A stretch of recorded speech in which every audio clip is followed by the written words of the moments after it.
Brock Osweiler's his last year and a half has been a roller coaster ride. He was looked at as a guy who could win some games in Denver. Then Denver doesn't want him. He goes to Houston as a free agent. Had a rough 2016 season, but did get paid. Got a lot of money to go to H-Town. Then had an altercation, as you reported first, with Texans head coach Bill O'Brien near the end of the season that may have sealed his fate as a now QB of the past for the Texans.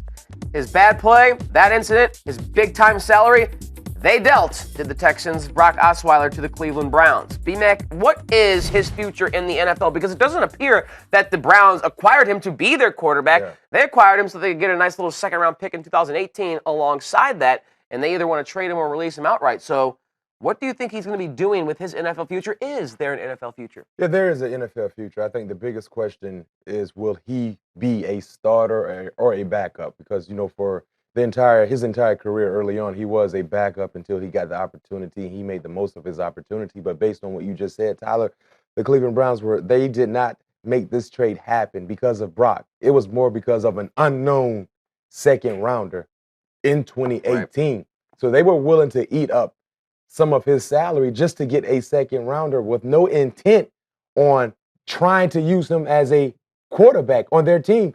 And this is the Cleveland Browns we're talking about.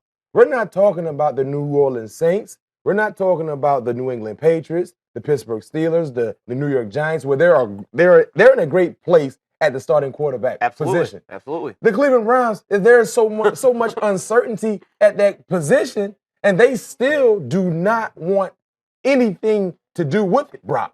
So that tells me they really devalue him as a starting quarterback, and if they can trade him, they will, but they just said also they're willing to release him for nothing.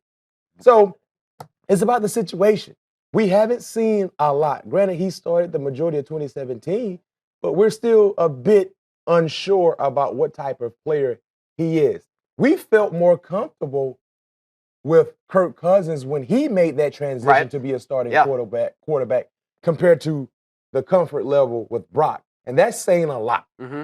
And Brock has some talent, big arm, big guy. It just did not work in Houston. Maybe it's because, like you were able to report for us here at 120 Sports, B-Mac, he and Bill O'Brien were at odds at times. Now, he's in Cleveland for the time being. We'll see what his future is beyond this trade with the Browns.